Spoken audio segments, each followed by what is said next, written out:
Hello, crisis actors. It's Mary. Thank you for tuning in. Obviously, yesterday we decided not to move forward with the show as planned when the news started coming in about Charlie Kirk's assassination. And that's not a great time for the money gun to go crazy. And I said yesterday before his death was confirmed that we were hoping we would come back to the show with better news, but we don't have better news today. He did lose his life, and we're just here to say rest in peace to Charlie Kirk. We're going to be discussing some of the media and social media reactions to his death and our own reactions to his death and how he impacted the culture. But it's a sad day, and I just didn't feel like it was going to be in good taste or appropriate yesterday to go through with the show as we usually do it, the topics we usually cover, and just act like nothing happened and have fun. And I think that even if Brett were in town this week, we would have made the same exact decision. But anyway, regardless, I am joined by my interim co-host right now. Hi, Tate. Hi, good afternoon, everyone. Tate Brown here. And we also have Phil the Thrill. Hello, everybody. My name is Phil Phil the Labonte. Phil the Thrill. There you go. Wow. My name is Phil Labonte. I'm the lead singer of the heavy metal band All That Remains, the anti-communist, counter-revolutionary. How are we doing today, ladies and gentlemen? We're pulling through. Pulling through. We're, Yeah. getting there. I am really glad that we stepped back yesterday to think and pray about the situation. It really helped me. After we cut the stream early, we sat here just looking at the news for a while, and then I was like, I can't keep scrolling. I have to go before Jesus with this, and I did, and it really helped me organize my thoughts and calm down and stop allowing myself to get rage baited. Yeah, I mean, like, we also, when we left the show, the status was unclear, as Mary was talking about. So we would have been on air finding about. Right. That's just not a position that we needed to be in, or it would have been right to put anyone in, really. Right. And Tim, you said he found out that we didn't do the stream and he thought that was the right move, Right. which I assumed he would think anyway. It's not like we had time to ask if it was okay, but we have a couple of $20 super chats here. Shane H. Wilder said, I'm not going to say happy Thrashing Thursday as it is not a happy day. Mary was right when she said we are in spiritual warfare, but we must remember Christ already won. If you are sad, I suggest Wisdom 3:1-9 for comfort. Value in You said, when you tear out a man's tongue, you are not proving him a liar. You are only proving to the world that you fear what he might say. Yeah, I tweeted that yesterday. I said that we can't ignore anymore the reality of spiritual warfare, and I think that's a term that, like, gets tossed around a lot and manipulated a lot and loses its meaning, but I only meant that, and this is what Tim said yesterday as well, it's never the time for just empty rage. Thank you. Already. Brett will definitely be back. I'm dancing. You know what? I'm gonna dance. I'm gonna dance. Thank you, guys. What I was saying is it's not the time for empty rage, and I saw a lot of that on the timeline yesterday. It should more so be a sobering reminder of the mostly invisible spiritual battle that's taking place around and inside of all of us all the time, and that's why I had to just sort of retreat into prayer with that and just be thankful that we all still have our lives today and none of that is guaranteed to us. And Charlie Kirk was a man of faith, and he would agree with that statement as well. But yeah, where were you, Phil, when you found out? At the range. Oh, wow. Okay. Mm-hmm. I saw your video. Yeah. I was like, was that from today? Like, you're just hanging out at the range right I went to the well, I mean, I was at the range and I was actually pulling up getting my stuff set up, and then the Slack started Yeah. going off, Blowing up. and then I saw what had happened, and yeah, it was. I mean, it was horrible. You know, it's. You know, I didn't know Charlie well, but I've met him a bunch of times, and he's been really great to everybody around here on multiple occasions. We did the Turning Points thing, or it was the America Fest, I think, last December, and he came and sat down on the panel, and you know, he's just a really good, you know, good, generous with his time and with his resources kind of dude. Right. And I'm glad that I got to meet him. I'm glad that I got to meet him and hang out with him a bit. But yeah, it was a rough day. Yeah, so I did want to talk about some of the reactions to the news, both from social media and from the media outlets that were covering the news. Obviously, it doesn't even need to be said, they did a poor job of covering this news in an extremely biased way. Yeah. However, I did see Chris Pratt tweeted about it, saying, praying for Charlie Kirk right now, for his wife and young children, for our country. We need God's grace. God help us.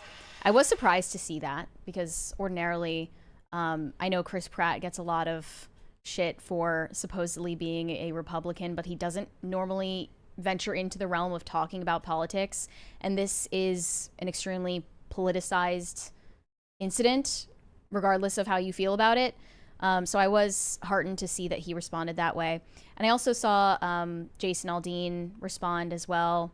But as far as celebrities go, I think that was the only one I saw. I saw the sports world Yeah. rallying around a lot of, you know, respectful messages. Yeah, I mean, there's too many to name. So that was encouraging, and I think a testament to the sort of appeal Charlie Kirk had to men, especially to young men, and that's obviously who populates the sports world primarily. So I did see a lot of that, which was encouraging, and it's really a bare minimum. I mean, this is a figure that dominated the political space and contorted it to his will, which, I mean, takes a special kind of person to do. And I think a lot of people recognize that. Even, you know, I hate when people say this, but even people that, if you agree or disagree, you know, people recognize what he meant, what a titan he was, and gave him his flowers as they should. We've had a lot of people on the show. I haven't met Charlie Kirk ever, but we've had a lot of people on the show in the past who have had a huge impact from him on their lives. People who worked for him. That's Alex Clark, Morgan McMichael. CJ Pearson also was close with him. Plenty of people. And they've all been posting about just the impact that he made on them personally and professionally. And he really gave a platform to a lot of people in the cultural space. And we have not been shy about like singing his praises for specifically what he did giving Alex Clark the first show at Turning Point, which was Poplitics at the time. And I when she came on the show, I was like admitting to her, you know, I was really clowning on you back in the day when you started Poplitics. I thought it was so stupid. And then over time, I realized how necessary it was for the conservative media space to make strides in that department. And they were the first to do it. And so late, actually, in the game, like 2019 is when they launched that show.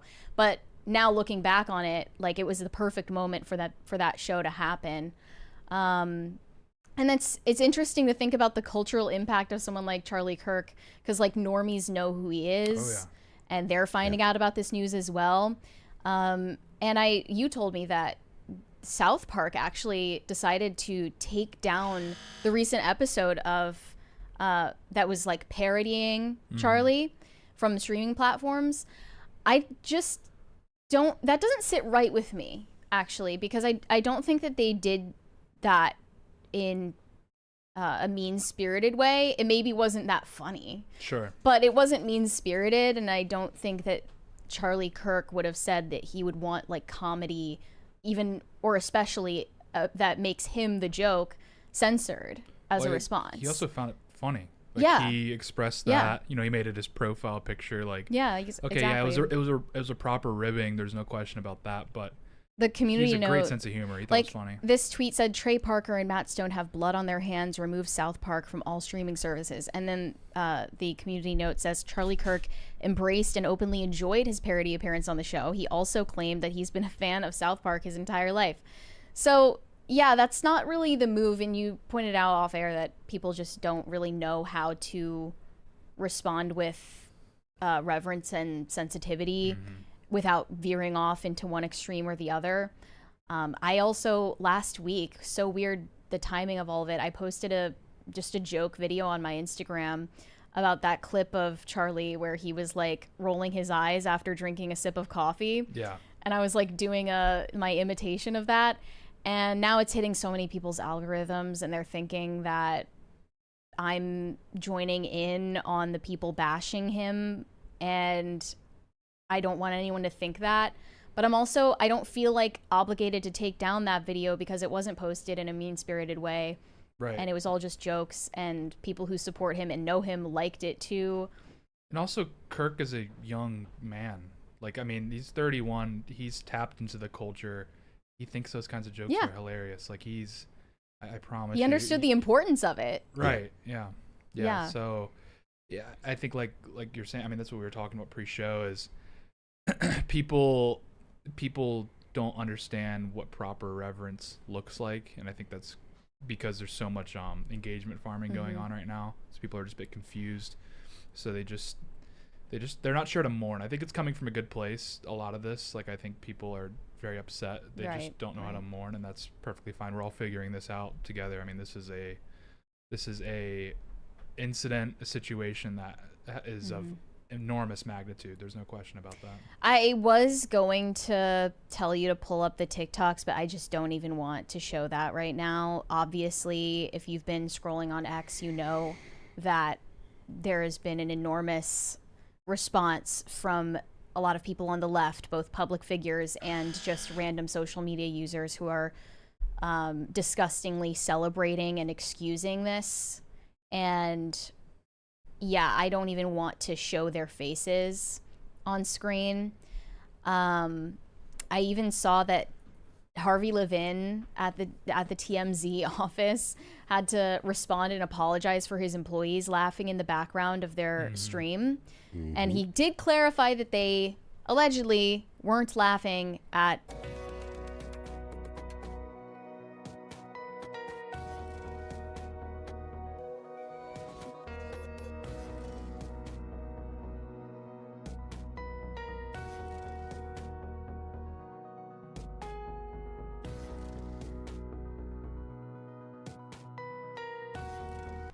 Okay, I'm not sure when we went out on the stream. We got a bunch of F's in the chat. Tate, it looks like you need to log in. You got logged out, and that's still on screen. You got booted. Uh-oh. I don't see. It was an issue with OBS, guys. I don't see anything on my end of like log out, log in. On the crisis meter on the screen. Okay. You see, so. Sorry, can you like, I don't want Brett's information to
Yeah, I guess so. Hi guys, we're back. We're trying to figure out this issue right now. It looks like I just don't want to stream with Brett's email like on the screen. Is that better? Okay, it's gone. There you go. It looks like it's gone. I just took it off. Sorry, guys. Yeah, Oh get rid my of the gosh. one. And Yeah, there you go. I'll have All to right. do it for our other got cams as well. Okay. You got it. Okay, thank you, Tate. I don't know where we left off, but It's terrible news, just somewhere around there. yeah,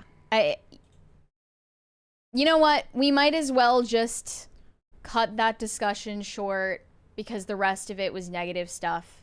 It was about the coverage that this was getting from legacy media outlets, and like we don't really need to spotlight that anymore than we have seen already last night. We have another. They said, go ahead.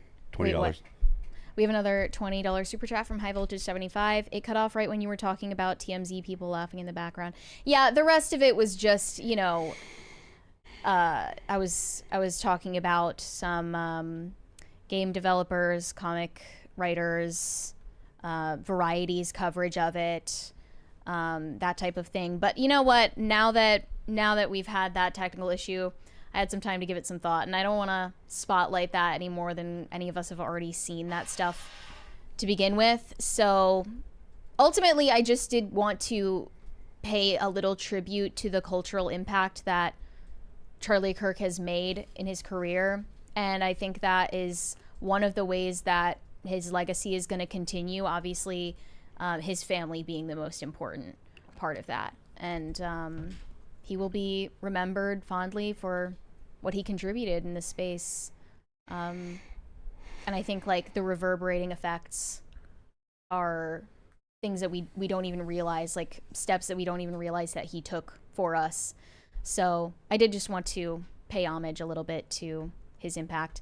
But we are going to jump into some of the normal stories that we usually cover on the show and put away the dark stuff. I know that a lot of you have probably just been inundated with news about this, and you'd rather think about something else for the time being. And although I was worried about doing the show as normal, it would feel awkward to just jump right back in and act like nothing happened.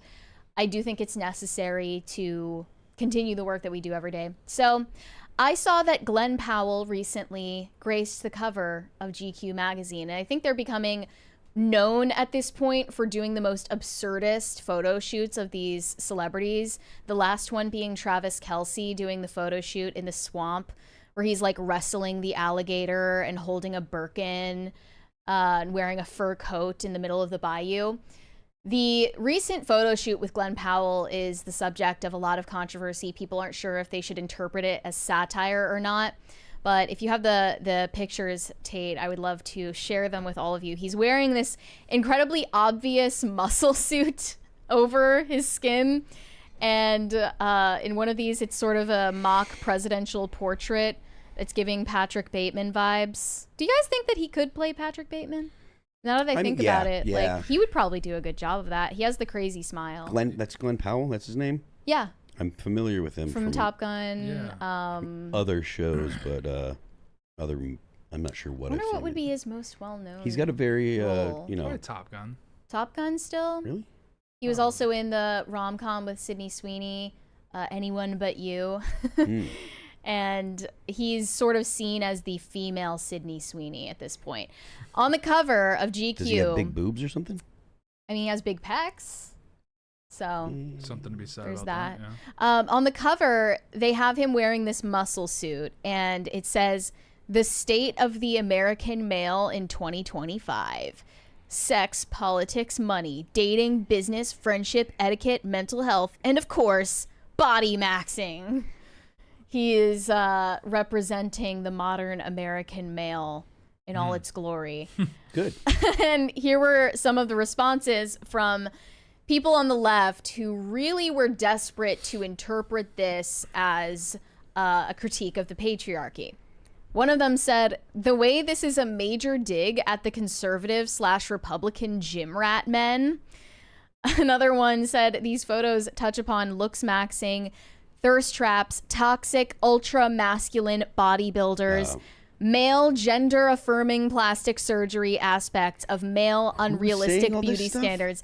This is actually kind of genius. Who's saying this stuff? These are comments from These are the his internet? left-wing fans. Oh, okay. They wanna, you know, try to tell us that it's satire and therefore a critique of patriarchal masculinity. We got a 20 here. Pop Culture Junkie says, dropping your stream yesterday was a mature, smart editorial decision. I applaud it 100%.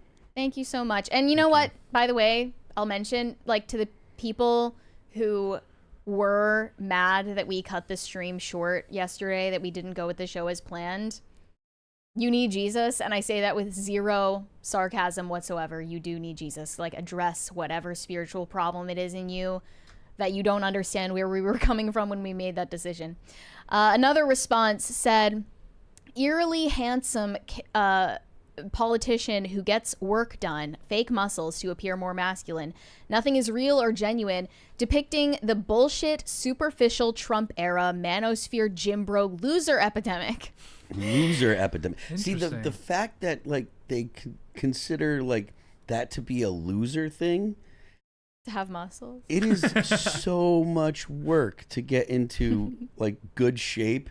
Yeah. To even going from like a skinny guy like I was to put on 20 or 30 pounds of muscle, it's so much work. And these people that are probably, you know, have a BMI like higher than the Empire State Building, like they say these kind of things because they, well, I mean, I'm not 100% sure why, but they just it feels like they say them because they hate successful people that have been successful in putting in the effort, putting in the work. They hate the fact that it physically shows that they're not lazy, that they will commit to something. Like being in good physical shape is the best indicator that you're not a lazy slob, that you can make a commitment and stick to it, that you have discipline. And these are all things that these people hate because they have none of them. Yeah. Those are all positive attributes too, you know? I mean, I think that Glen Powell would agree with that, given that he, as an actor,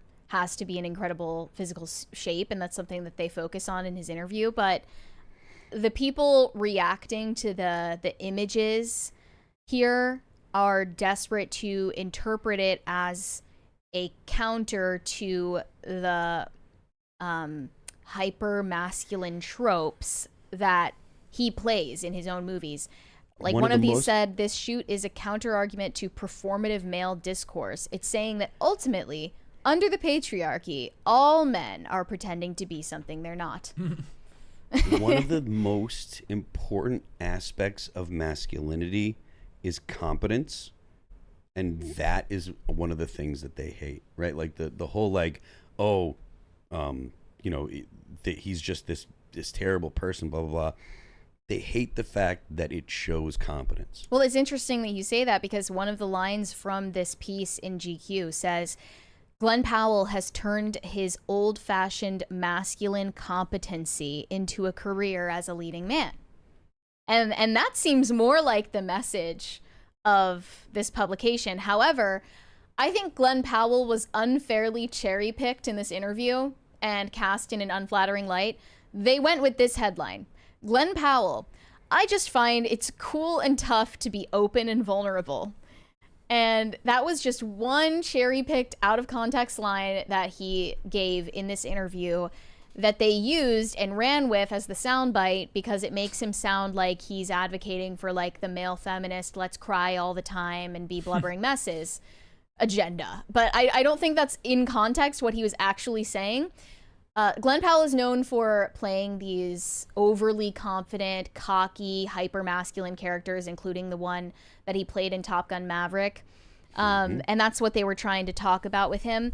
So in context, I want to tell you what he actually said. He says, it says, Glen Powell can play a cocky character, but what he really enjoys is what comes afterward.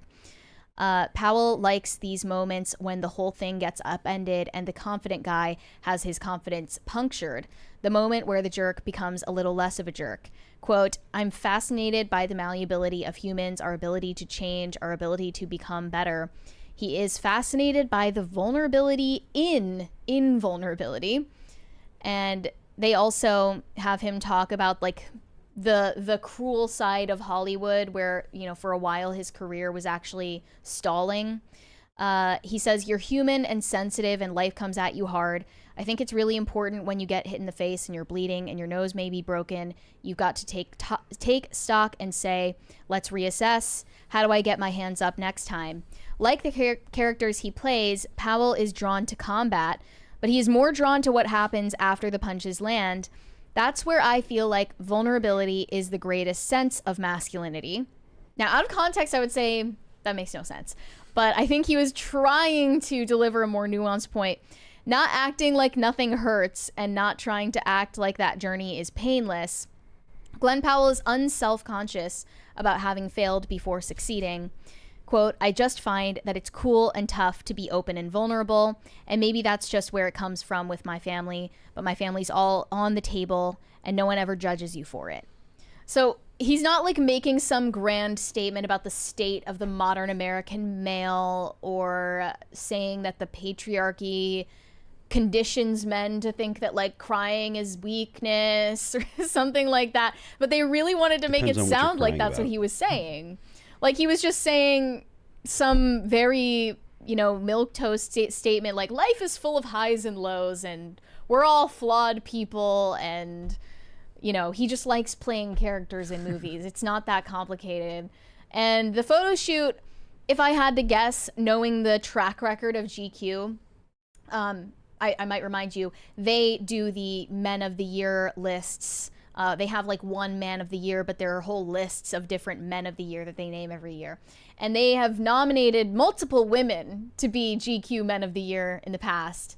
So yeah, right. They are on the front lines of basically destroying what we know as the gender binary and traditional gender roles. I do assume that the leftists on Twitter are right in interpreting this photo shoot as a critique of masculinity or a commentary on the performative nature of masculinity, or what they believe it to be. Another one said, "This is actually really good. We need more analysis and awareness of the beauty industry's growing hold on men." And I think they might be referring to the prevalence of like fitness influencers who are taking steroids and lying about it. The prevalence of like looks maxing communities online, especially how popular that is amongst Gen Z men, who are like obsessed with their looks to the point where it gives them body dysmorphia. But this is probably the angle that they were taking with the photo shoot. And it's a cool photo shoot. It's just like made and storyboarded by somebody that doesn't believe in the differences between men and women, and that's pretty clear to me at least. I don't think Glen Powell had any hand in like the blueprint for the photo shoot. He just shows I think up. he's just a guy, and he likes up. taking pictures and he likes flexing his muscles. And Yeah. he's not to say he's not smart. He actually is incredibly smart and business minded. Hence his decision to release Anyone But You on in theaters instead of on streaming. You would expect any rom-com in this day and age to be going up on a streaming platform and totally forgotten in a matter of weeks or less. But him and Sydney Sweeney, they both, people are right to compare them, to see the similarities between them, because they sort of rose to prominence at around the same time. They both have an incredible instinct for Hollywood as a business, not just the art side of Hollywood, and it's serving them very well. And I really do wish that Sydney Sweeney dated Glen Powell instead of Scooter Braun. Like, Scooter Braun was not What could have been? her, like, I mean, maybe in the future it's still possible, but I really was hoping that would become a thing.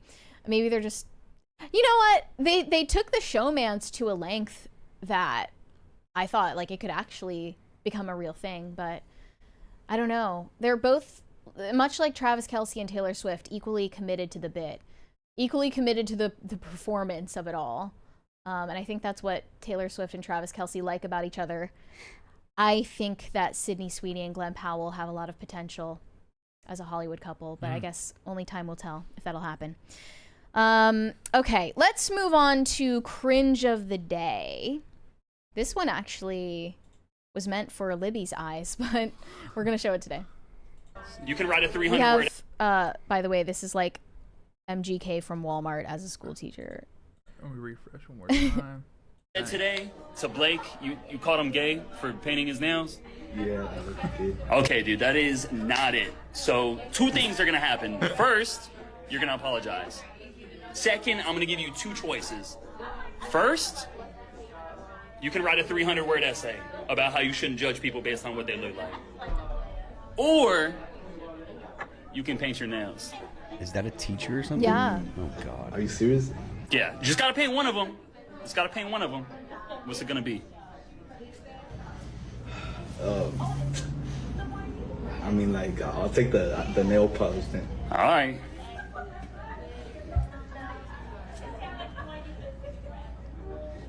Dude, you're pretty good at that. Like, are you sure you've never done that before? No. You've never painted your nails? No, mister. Okay, well, do you feel any different? No, I guess. No?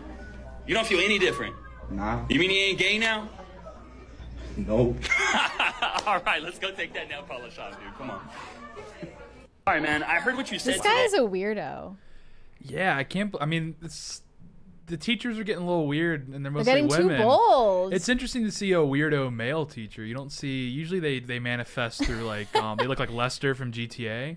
So seeing the MGK phenotype, you know, emerge in the schools is definitely an interesting. That is a bit of a surprise, actually. With Right. those tattoos Yeah. and stuff. Yeah. I don't like it one bit. Yeah, I mean, putting your students through psychological warfare like that. It was a humiliation ritual. Yeah. So Olivia Dasovic is going to wants to share a message. She's Okay. in Canada, and they Oh. won't allow her to super chat Whoa. over. Oh, because she's in Because Canada? she's in Canada. So she says, "Hi from Niagara Falls. I was driving us here from Toronto when Brett saw the Slack. I just want to applaud you guys for how you handled everything yesterday. You're all class acts, and Brett and I were really proud." Thank you, Thank you, Olivia. Olivia. That's very We sweet. appreciate that. Yeah. Well, you know, I hope Canada's Canada. everything you thought They it'd be. were I don't know if I should say this, but they were at a wax museum today and sent me a picture of Edward and Bella from Twilight as wax figures, and it looks nothing like them. Whoever made those wax Yeah. statues should be ashamed of their work.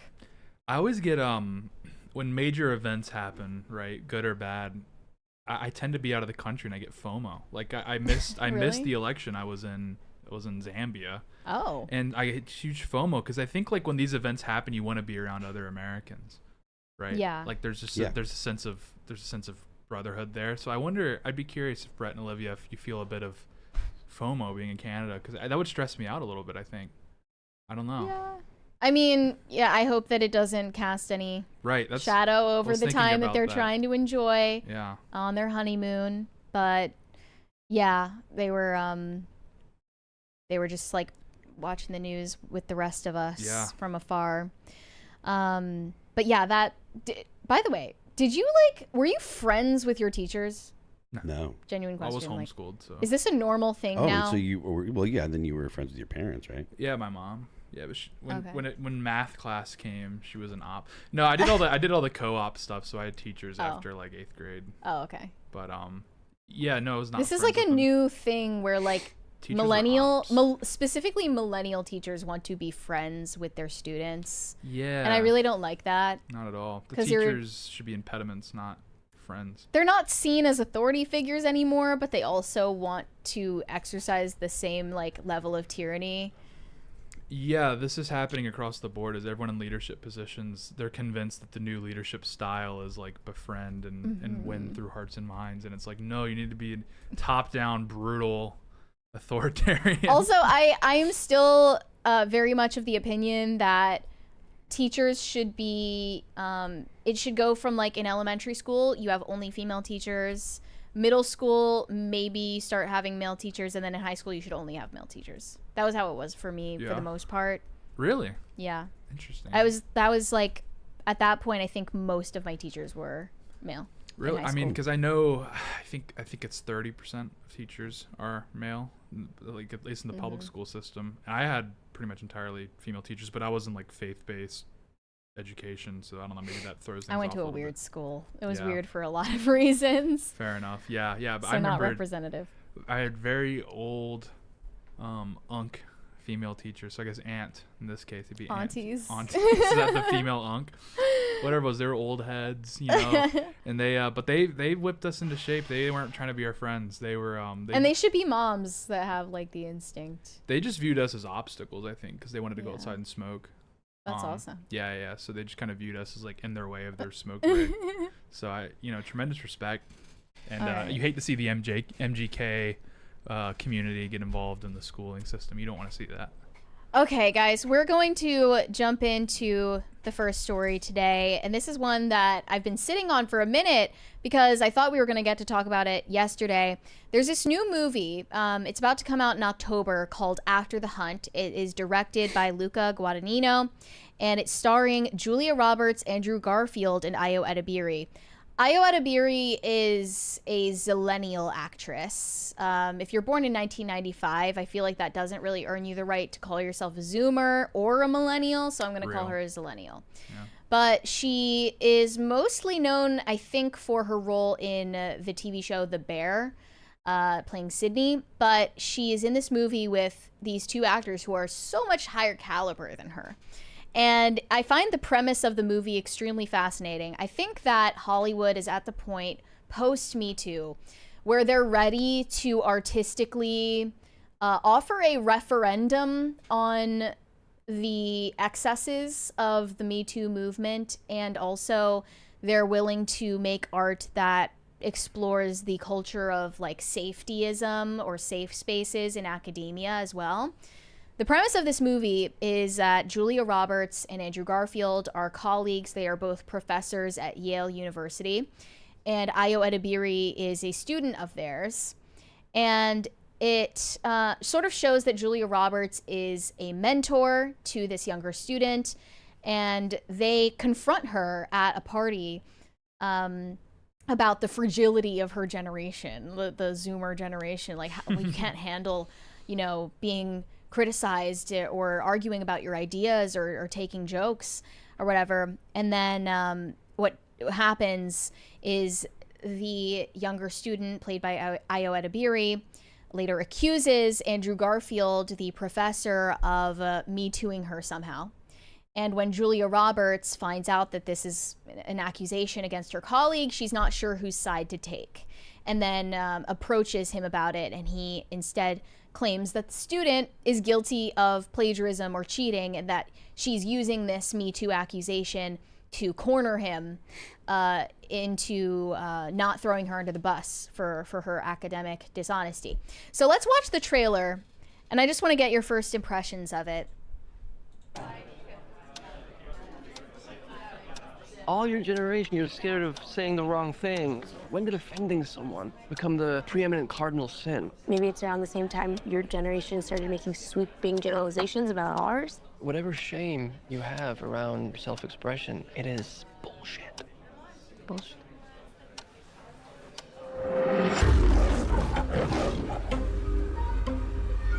You tend to choose people because they worship you, not because of any actual merit on their part. Maggie is brilliant. Is she? Does she just think you're brilliant? Hank's continued obsession.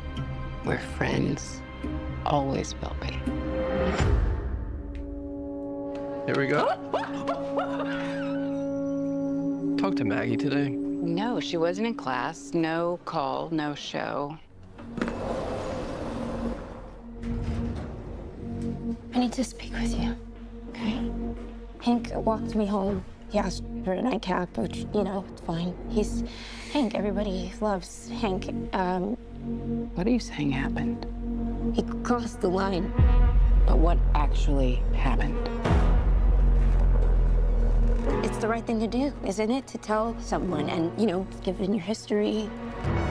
What does that mean, my history? So are you gonna tell me why this is not true? Aunt Maggie cheated. I told her I suspected she plagiarized, and then the next day, utter fabrication. These kids have had everything handed to them in their lives. Insist that the world stop at the first slip of victimization. It's just like amazing to me. A young black woman can get assaulted and all these white people figure out a way to make it about themselves. You know the truth, and you won't say it because it'll make you look bad. You should be ready. Ready for what? Well, backlash, potentially. I know you have feelings for me. Do I not know this? This happened to me. I am a desperate man. I'm absolutely desperate. We're too married to lie to each other so blatantly. I believe her, but whatever happened to stuffing everything down like the rest of us? Did you know anything about this? I worked too hard, done too much to get here, to let it all just be taken away. Nothing I would have done could have changed what's happened. You don't know that. You don't know that. All you want is accountability. I don't feel comfortable having this conversation with you anymore. Not everything is supposed to make you comfortable. All right. Stupid Zoomers are just always trying to feel safe in their safe spaces. I mean, there's something to be said. You know, boomer slop obviously is a phrase that people use. Is this the first case of Zoomer slop? Is this Zoomer slop? Is this Zoomer slop? Why would you call it that? I don't know. Well, they're not actually targeting Zoomers. Yeah, this is like browbeating kind of. One, she's like you said, she's a zillennial. It's not even an accurate representation. Well, she's playing like a She's 20-year-old, LARPing whatever. like a 20-year-old. Yeah, this is just so. The people glazing in the replies is absolutely. I don't ridiculous. think Who people are these know people? how to interpret it because a lot of people. This is why people have like debates about media literacy right now. Sure. Because some people really want to believe that this story is like pro Gen Z fragility and pro Me Too, and you know, it's all about like how you're a young black woman in academia and you're treated like a doormat by these old white boomers who are privileged. And then other people are saying that they believe that this movie has communicated through the trailer that it's critical of Me Too and that it's critical of Gen Z and of the culture of like fragility in academia and on social media as well. People aren't sure how to interpret it, and that is a really crazy line delivered by Ayo Edebiri in the middle there. It's just like amazing to me. A young black woman can get assaulted and all these white people figure out a way to make it about themselves. Does she deliver that line in a way that's self-conscious that like Gen Z women actually talk like that? Or is it being delivered in a way that's like, oh my gosh, like that's so true. Like, go off, queen. Like this is what they do. It's like the screenwriter who is probably golf claps. Elder millennial, young Gen X is probably the screenwriter's age, if I had to guess. They Luca Guadagnino, yeah, I believe so. They like the opening, or it was near the opening where the guy was like talking about how you get in trouble, you get canceled for speech or whatever, and then they had this like snappy reply because the screenwriter's probably been in that position, had that conversation a million of times. It was never properly able to articulate his response. You snowflake millennials. And then so he sits down to write his script and he's like, "Oh, I'm gonna get him here, and then I'm gonna get a Zoomer to deliver it to really add that extra so punch." much That's like going Hollywood screenwriting. So much they of don't it. have the perfect response at the time. Exactly. So much of Hollywood scripting is just shower thoughts. Yeah, literally. It's just like, and that's another thing. And I just think it's funny how, and like they're just writing a movie while they're in the shower. Because and in this real is life, what we see in our theaters. He was in that interaction and he probably just went, yeah, it's crazy. Right, like my generation is just totally lost. True. I totally agree with you. And he goes home and I'm gonna own that chud. They really though, they're just like steam blowing out of their ears. Phil, is your read on it that this is like critical of Me Too or is it pro Me Too? Like, how media literate are we here on this panel? I feel like it's pro Me Too. Okay. They think that Me Too didn't go far enough. I think. Maybe. But. They're also comparing it to that movie Doubt. Have you seen Doubt? No. It's starring Meryl Streep, and I believe she plays a nun in the movie. She suspects that a priest is guilty of hurting children. I don't remember how, but she's accusing him. And then she's throughout the movie, she's like doubting if she's right, that she's right about him. But there's so many things that are like weird about him. Like one detail is that the priest he never like clips his nails short enough. And it's like, gosh, he's so weird. But then she's like accusing him of something so heinous, and she's like, I just have so many doubts. Like people are comparing After the Hunt to that movie. There's a new faux introspection that's occurring on like the left right now, or like liberal mainstream, where they make these movies as if it's like some sort of commentary or introspection on like, maybe we have gone too far with Me Too, but it's never actually the contents of the movements they're criticizing. They're just criticizing the the packaging style. They start the introspection and then decide, no, we haven't. Yeah, just say maybe the delivery's wrong. Maybe we're not explaining ourselves properly. So this movie is meant to be a warning shot. It's the principle from the Simpsons meme where he's like, maybe the kids are actually on something. No, I'm right. You know, right. That's the actual thing. Let's just repackage this. They just don't get it. We're not communicating it properly. Let's repackage this. And so you get this on the left now, really just like mainstream liberals, where they're just convinced that it's the presentation that's off. And so they do this like faux introspection where it's like this really, witty but sort really of calculated, like cutting to the heart of the issue. Okay, maybe these guys were just not communicating it properly. This is the director is doing, like. Yeah. Yes. Yeah, exactly. Okay, but I don't know if the press tour is anything to judge this movie off of. It's just so hilarious to me that the press tour for After the Hunt is playing out exactly the dynamic between the older and younger characters. Ayo Edebiri is here with Julia Roberts and Andrew Garfield, who are indisputably these huge stars compared to her. Nobody knows who she is. They are household names, essentially. And they're on an interview together, the three of them. Honestly, she shouldn't even be in the room, but they're at a film festival promoting the movie, and the interviewer, who I believe is Italian, not really bogged down with the baggage of American politics and social conditioning, the interviewer asks, hey, I have a question for just Julia Roberts and Andrew Garfield, not you, Ayo. And she takes that personally, and then you just see in real time Andrew Garfield and Julia Roberts absolutely like just shrivel up in their chairs because they feel so awkward, like, oh, we're like the old white people, we need to make sure that the zillennial black woman like has the stage, like we have to platform her and amplify black queens. So let's play that clip from the interview, and it's of course framed here. Ayo Edebiri eloquently talks about the political state of the hashtag Me Too and the Black Lives Matter movement after being deliberately excluded from the question by an interviewer. What we lost during the politically correct era, and what we have to expect in Hollywood after the Me Too movement and the Black Lives Matter are done. Black Lives Matter. Andrew and Julia. Well, okay. Can you repeat that? And I with your sunglasses on, I can't tell which of us you're talking to. So The question was for Julia and Andrew. Now, just in case you didn't hear. Not you, lady. What you have to expect in Hollywood, and what we lost. In Hollywood. The politically correct era. Zip it, lady. I know that's not for me, and I don't know if it's purposeful if it's not me, but I just am curious. I don't think it's done. I agree with you. Done. I don't think it's done at all. I think maybe hashtags might not be used as much, but I do think that there's. I don't think those two have enough melanin in their skin to answer. Yeah. Every day, that's beautiful, important work. That's not finished. That's really, really, really active for a reason, because this world is really charged. Yeah. And that work isn't finished at all. Maybe if there's like not mainstream coverage in the way that there might have been daily headlines in the way that it might have been 8 or so years ago, but I don't think that it means that the work is done. That's what I would say. And that the movements have been halted anyway. Yes. Like the movements are still absolutely alive, as you say, just maybe not as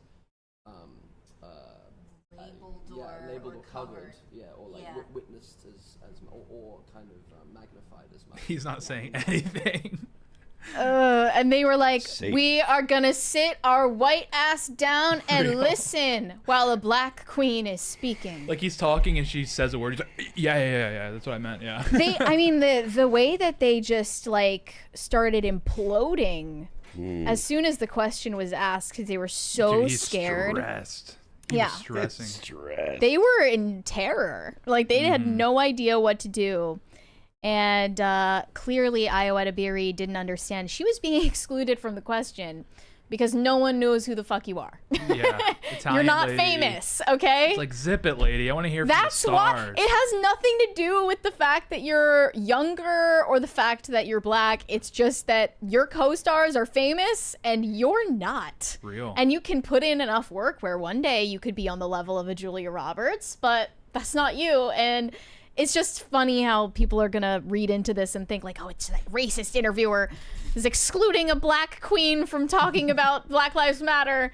When I think like really the point of the question was like, do you guys think that those hashtags really even matter anymore? Which they obviously don't, and they kind of never did in reality. But I think we're all coming to terms with that now, that like hashtags don't mean anything, and it's just activism that you can do from the comfort of your own couch.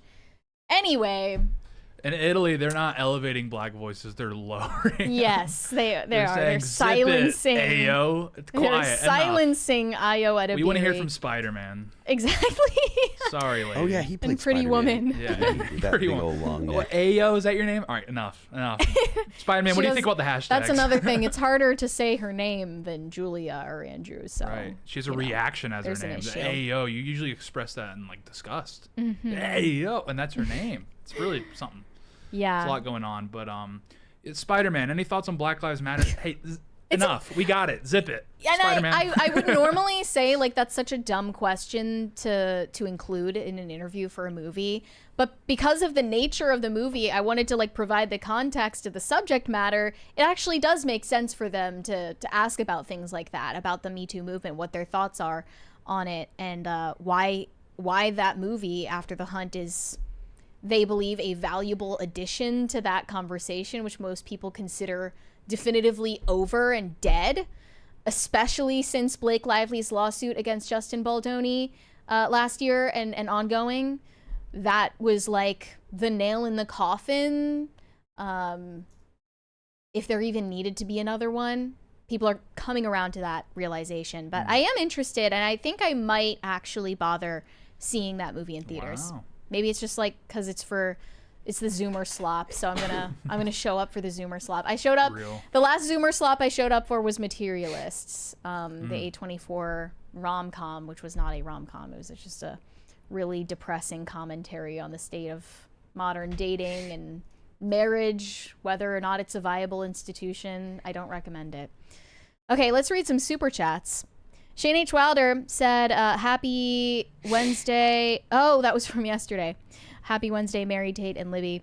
I see we're discussing 50 Shades of Bronte. I also found out Netflix is rebooting Little House on the Prairie. That is still happening. We were going to talk about the reboot or remake of Wuthering Heights yesterday, but we didn't get around to it.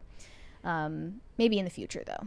Snipman said, literally in the middle of a shelter in place at Stockton University for a shooting. Pray for the woman who was shot. No news in her condition yet. I didn't see anything about this. I hope that you and everyone around you is okay, though. That's terrifying. Oh yeah, look at that. Is that still going right now? It was about 2 hours ago. Yeah, that's when it broke. Jeez. Actually knew someone that went to Stockton University, New Jersey. New Jersey. The news cycle is just continuing to news cycle. American Metal Mama said, my heart literally hurts over this. I respected y'all's decision yesterday. Stressed about where we go from here. Worried for my children's future. Yeah. Yeah.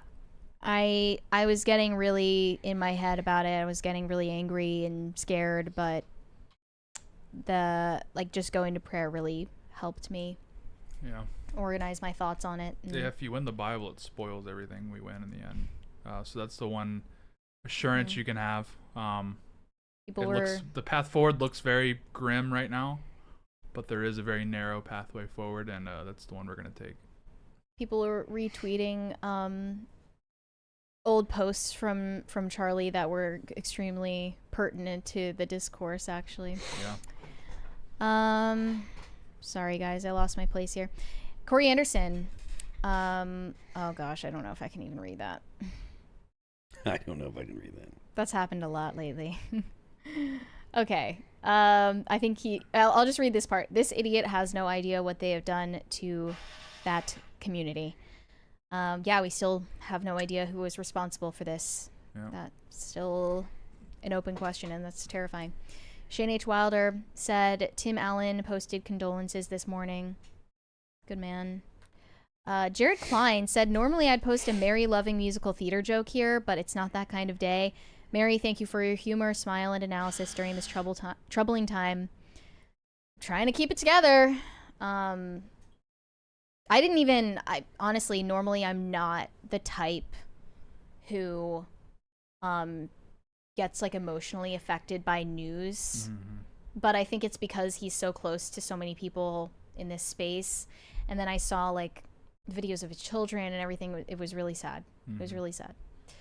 FN said, did Republicans mourn the murder of Melissa Hortman? Did they condemn political violence then? If people want empathy, then they must owe it. This is all BS. The idea that conservatives don't and haven't been like specifically condemning political violence is a cope that the left has been pushing because they want to be able to change the subject. They want to ignore the fact that for all of the whole summer of 2020, they were endorsing violence and riots and murder. They have always made excuses for Republicans being murdered, conservatives being attacked. They have always made excuses. They have been doing it for a decade at least, probably longer. I'm so tired of it because it is not the same. It is not both sides. It is not a both sides situation. There are people that are right-wing that have done terrible things, but the idea that there is an equal amount or that it's, well, it's both sides, blah, blah, blah, that is a lie intended to deflect from the fact that the left has been unhinged for at least a decade. I'm so sick of it. And it's just a total false equivocation, too. Yes. Melissa Hortman, which was a bizarre situation. We know there was a Tim Walz appointee that shot her and her dog and her husband. It was unclear what by all accounts was just a very schizophrenic man compared to. They bring up Paul. Hold on a second. They bring up Paul Pelosi a lot. That's one of the things they constantly talk about. Yeah. Well, Paul Pelosi. The guy that attacked Paul Pelosi had a Black Lives Matter flag in his. I think he was living in a bus or in his house, and he was not politically affiliated with the right. He was kind of a schizo, and it wasn't an attack.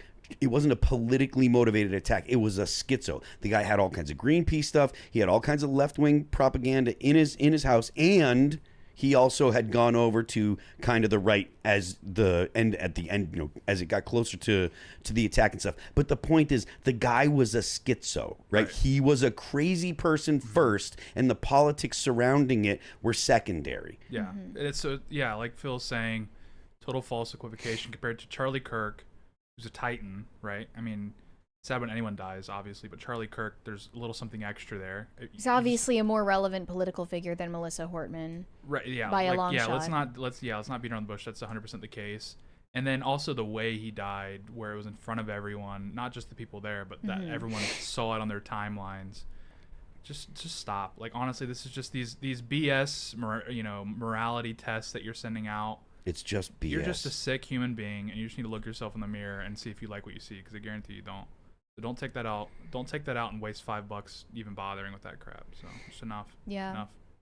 Also, I don't even think that, you have to expect empathy to be a two-way street. I don't think that's the point of it. And if any leftist public figure were murdered in a similar way, all of us would be condemning it just as wholeheartedly, and it doesn't matter if it's not a two-way street because we're human beings. So that's how we should all operate. So W rage bait, I suppose. It's such a ridiculous take that I just presume it's rage bait. We've seen better from you, FN. Okay. Pat the Plumber said, I love you guys, especially you, Tate. You're my new hero. Brett who? Oh, man. He can't replace Brett. I can't replace Brett. I would break every bone in my body if I even attempted to rollerblade. And B, Brett is a lion. I mean, this dude's a G. So I'm not even, I can't even get the stream running properly, let alone present news, and the depth of his pop culture knowledge. I mean, he's just a tremendous guy, and he's looked out for me. And like the first, anything video I ever did was because of Brett and Mary. So yeah, Brett's an amazing guy. He's an absolute patriot. Looks like the crisis crisis meter is officially broken. No. Yeah, I was getting. It finally happened. We still need your money. It finally happened. We still want your money. Wait. I was getting some instruction on how to mend it, but I don't know if I can do that on the fly. From who? From associates, Chris. Okay. Yeah. It does stuff like that sometimes. Hopefully, we can get that up and running by tomorrow. Phil can go a cappella for the crisis party song, I suppose. Okay. Guys, we're gonna move on into the last topic for today. There is this new Gen Z male pop star named Sombr, but with no E. It's Sombr. And he has just debuted in late August with his first album. And he has performed at the VMAs. He's made a huge breakout success in the music industry. Two of his most popular songs, I've been hearing them nonstop in retail stores on my For You page. I think it's called Back to Friends and Undressed. And the lyrics are telling, I think, about the state of yearning amongst Zoomers. The line from the first is, how can we go back to being friends when we just shared a bed? And the other one says, I don't want to get undressed for a new person all over again. And this is pretty blatantly anti-hookup culture, anti the throwaway culture of human beings these days. But this kid, Sombr, he's only 20 years old, and he's just facing an avalanche of ridicule and hate right now. People calling him a performative male. They're saying that he's the next industry plant after Benson Boone. And they're saying that all around he just lacks any talent or originality to earn the fame that he is getting showered with at the moment. The New York Times put out a piece that was a profile on him that's titled, Sombr Loves Women, and they love him back. Haters be damned. And the first line is, his real name is Shane Booz, by the way. Shane Booz likes girls a lot. If that wasn't evident from the songs he writes about them, he seizes the chance to clear up any ambiguity. Asked during a recent interview what other than music brings him joy, he named one thing without missing a beat: women. So this guy is passionate about women. I don't know. Like, I kind of feel like the people calling him a performative male are right. He did seem to kind of pop onto the scene out of nowhere. Right now, he has around 56 million monthly listeners on Spotify, and they said they invented this guy last Thursday. And it does feel like that. And then never heard of him before. You've never heard of him? No, and I'm really, like I'm surprised. You're quite online. Into this world, yeah, and I don't know who he is. Well, I bet we're not gonna play his music, but I bet you've heard the two songs that I referenced. Like it's literally like, oh god, it's giving Alex Warren, it's giving Benson Boone. Usually when an artist title, it's gonna step on some toes. Usually when an artist titles all their songs in undercase, there's a slur for all undercase typing. Well, yeah, that was one of the responses. The lowercase thing needs to stop. Whoa! Thank you guys. I guess that's the second party today.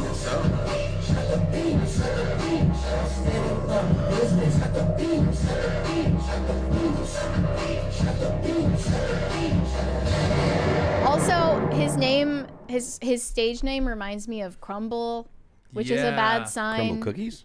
Yeah. Well, the millennials kind of did this for a while. You remember Dead Mouse? He wore the big mouse head. He was like I thought he was called Dead Mao 5. Right, yeah. So the millennials, they played this fast and loose before. So I think this is the Zoomer version of that, where you just think you're cute and renaming, like dropping letters out. Yeah. It's kind of the just same like energy a little bit. But at this point, it gives you a corporatized image because corporations seized on that. They made Crumble, and someone tweeted, Sombr is not a musician name. Sombr is an app-based network of nationwide therapist office that actually makes its money via real estate and venture capital. Real. Sombr doesn't sound like a person. It sounds like a brand, and it sounds like something that was created by a record label and curated for this generation, and a lot of people aren't buying it. Another profile of him says, Sombr, a self-styled Dimes Square representative who has been hailed as a Gen Z manifestation of indie sleaze, is having his breakout moment. Indie sleaze is a huge obsession for Zoomers right now because it represents the era before smartphones that millennials enjoyed, like the last days of partying as such. Instead of partying for pictures and social media. And I don't have any living memory of that, but I've definitely been paying close attention to the resurgence of that like aesthetic universe. Right. I thought that the Dare was more so the artist that represents like the comeback of indie sleaze for Gen Z. Yeah. You listen to his music? Yeah, he always wears the suit with the glasses, sunglasses. Right. Yeah. He kind of, because I know he was he was in that vibe of like bringing back that Y2K party culture and We're irreverent. Right, like look at us, like crazy. Oh wow, women are throwing their underwear at me, like yeah, but in like we're wild, in an empowering way. Yeah, it's empowering this time. I don't know, but it is if you're the sleaze, sleazy. I saw videos of women just straight up sexually assaulting the Dare, and I was like, I guess this is what you signed up for, buddy. It's true. Someone's got to do it. It's empowering. You're taking one for the team. You're taking one for the movement. AO would be proud of you. And I don't know if you agree, but I'm so tired of people talking about Dimes Square. Yeah, because no one even still to this day knows what that means. It for whatever relevance it had, it's kind of on the way out now. There's not many of the players left, and I thought it was mostly like a late 2010s thing, right. not a. And now it's just. Now it's 2025, and the media is just now catching up and talking about Dimes Square. Right. Guys, if you weren't aware, it's just a small region in New York. It was like 10 people. Is it like near Chinatown? Yeah. And they're referring to this this deli, I believe it's called like Dimes, and they've named it after that. Yeah, once the New Yorker gets to a subculture, it's over. Yeah. That means it's been dead for about 3 years. And then they say, write about Sombr without using the word soft boy challenge. Impossible. Soft boy spelled BOI. Specifically. I think he might be in a different wave from soft boy, I think. Oh, really? I don't know.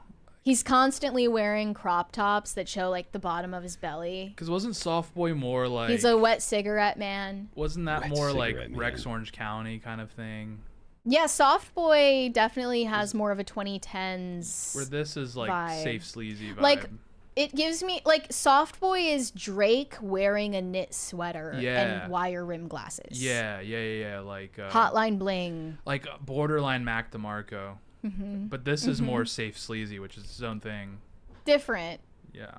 Not sure if I prefer one over the other. Either way, you're getting SA'd. There's no question about it. Yeah, either way, do not be alone in a room with this man. Another one said, Sombr's newer music is just TikTok captions compiled into a song, and I'm tired of his dick riders calling him a lyrical genius. Industry plant, the fake fan pages by his label on TikTok say it all. And that is something I was alerted to recently, that record labels are devising more and more convoluted ways to plant new artists into the mainstream.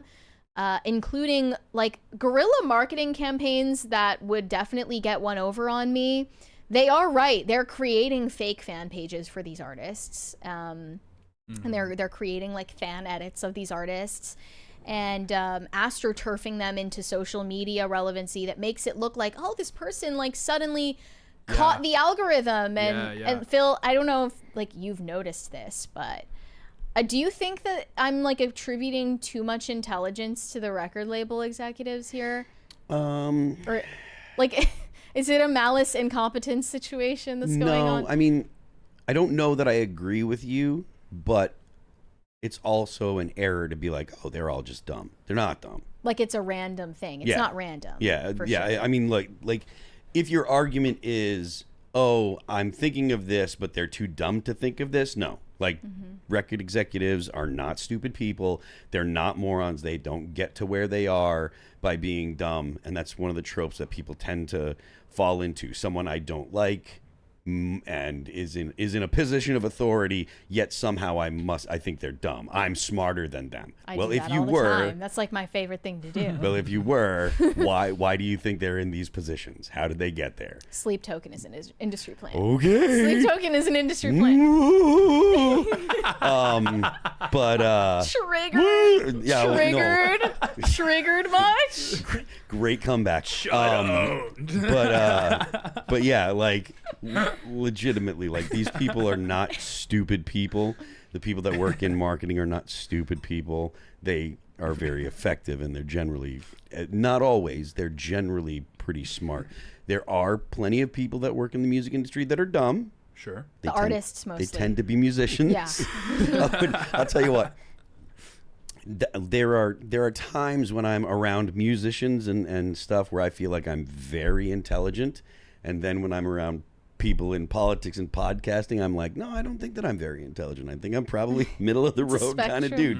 But when I'm around musicians, I frequently feel very, very intelligent. So depending on who you're around, so. And we're like, why are they signing these horrible contracts? They can't read. There's also this thing though where like they say, oh, this label's planting them. I'm like, back in the day, that was just promoting an artist. Like, and that's all it is. They make good music, and we're gonna push it because it'll but sell. People, I think people have such a. There are like new strategies being created to deal with modern consumers' natural distrust of the algorithm. You know, obviously, like everyone feels surveilled upon right now, and even the algorithm makes you feel surveilled upon, like things are being fed to you before you even know what you want.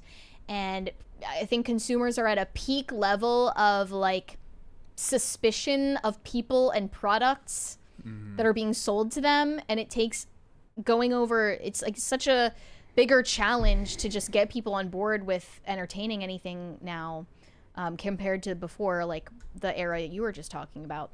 And Phil, have you noticed or perhaps participated yourself in this trend of songs being written like lyrically as like TikTok captions, just what's going to sound good in 15-second sound bites for someone like crying in their bedroom?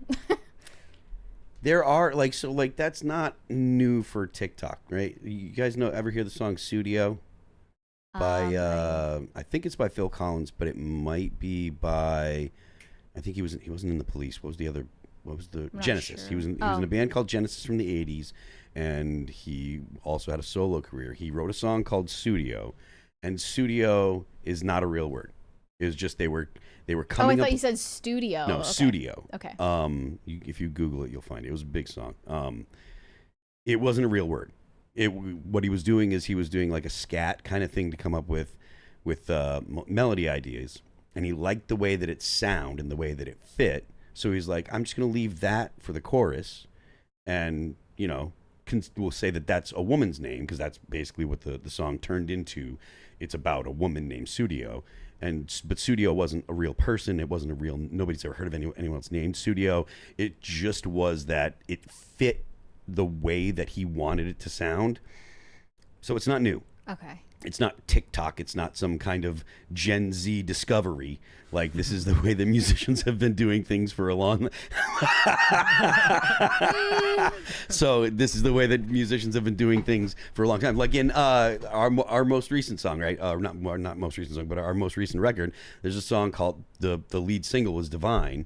And like the whole chorus, or not the whole chorus, but the first part of the chorus is just the name of the song, Divine. And like I did that and let it go because it's like we like the melody, but we were like, we don't really need to put other words, and we started off with just na, and it was like, all right, well, so what if the song's called Divine, and then we just use the same kind of the ahs changing notes are actually half the chorus. So you don't, it's not like it's like, oh, it's for TikTok or whatever. That's the way that musicians have been like writing music for a long, long time. Well, so it's not necessarily important that there's not, I guess what I'm trying to say is it's not always super important that the words have deep meaning.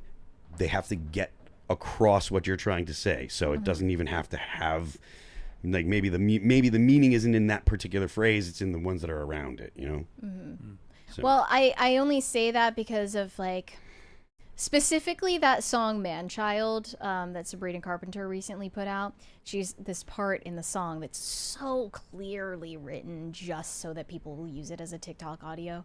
And she goes, stupid, or is it slow? Maybe it's useless. Oh, yeah. Okay, and then that obviously Yeah. did go viral as a TikTok audio. She's not singing, she's just talking, and she knew that women were gonna latch onto that and like make fun of their ex-boyfriend with that one. Like, that's just what that was for.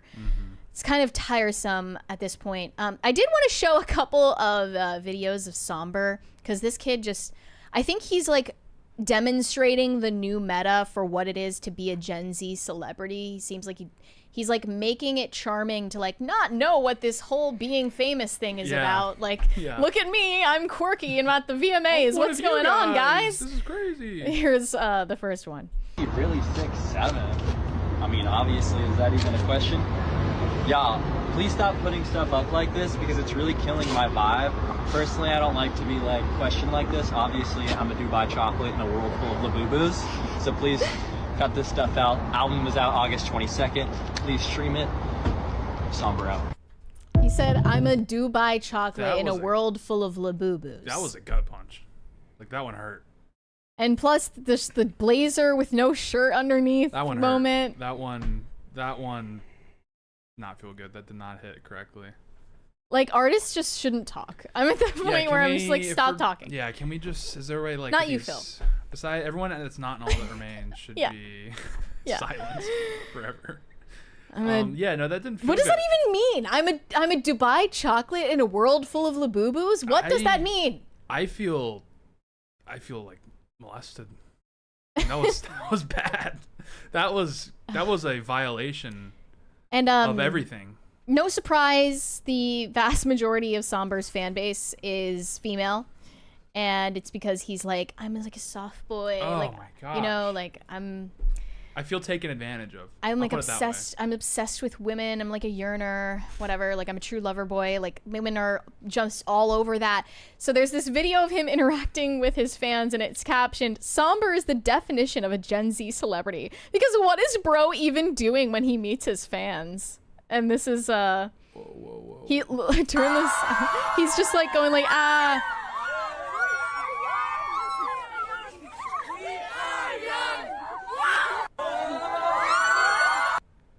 Bro is Gumby. Oh my gosh. He's just flailing around. Gosh. It's so like he needs to be carted away. It's so fake. Also, people are saying he looks like a stretched out version of Finn Wolfhard. I think seeing this and knowing that a lot of Zoomers resonated with that is proof that we are on the way out and Gen Alpha is here, because Gen Alpha wouldn't tolerate that, I don't think. Please, he looks like such a vibe. I F with it. Like, this is such Crying a millennial emoji. This is such a millennial thing where they have one of their celebrities who's like awkward and they're like, wow, this is so Quirk Chungus of him. It really is. He's like being a Jennifer Lawrence in 2011 energy. Yeah. I think we're on the way out. I think this video specifically is the beginning of the end for Zoomers being like the cool young crowd. I just learned that I'm like, what's the oldest? Chopped and also Unk. Yeah. Like, No. what's the oldest Zoomers now? They're probably turning the oldest 27, Zoomers. 28, 29. Well, what year were they born? 97 or 96? It depends on who you ask. 96, yeah. 98, 96, 98. 96 is, they are So 28 right now, right? I think it's over. Yeah. I think it's over. I think it's over for us. I think. Well, what's the youngest Zoomer then? I think 2010. So the youngest Zoomer is like 15. Whoa. Yeah. So I think it's over. Time passing. Yes, it is over for you. I think it's all Wait a over. minute. It's over. I'm blackpilling. Jen Bravo Black is Pilling. up next. Jen. Are we skipping Gen Alpha, another forgotten generation? Gen Alpha started in 2012. So the youngest Zoomer Are supposedly. we really gonna try and grab 2011 as like that's gonna be buying us some more time? I'm just like grasping It's onto. over. I think it's over. On for dear life. Like, look at that video. Yeah. We're not cool anymore. Look at that. We're not That's cool anymore. hard. It's over. That's hard. No, but here's the thing. This is the white pill. Unlike millennials, we will collectively be able to admit that we're not cool anymore. Millennials were not able to humble themselves. There was no introspection. They weren't able to Right. just, admit that, like, okay, we're not the youth generation anymore. Mm-hmm. That's Boomers fine. still haven't We're figured growing that up. out. Yeah. Gen Z is at least like willing to just reckon with the cold hard reality 'Cause of being unk. Boomers couldn't accept being unk, and that's why they're still protesting. Like, they think they're like LARPing yeah. or whatever. Gen X are. accepted when they got old. Like, they rolled straight into the Nickelback era without missing a beat. We never left the Nickelback era. That's Nickelback true. has always been good. I remember, my dad texted me. I was like, hey, there's this like resurgence of Creed right now. He's like, I never stopped listening. Because Gen X knew who they were. Gen X knew when it was time to pass the baton. And the millennials, like, I don't know what's going on with them. Something's going on. But I agree. They I think still haven't figured out Zoomers- how Gen to X adult. were also super understated. Like, they were not like... Right. They were not a very...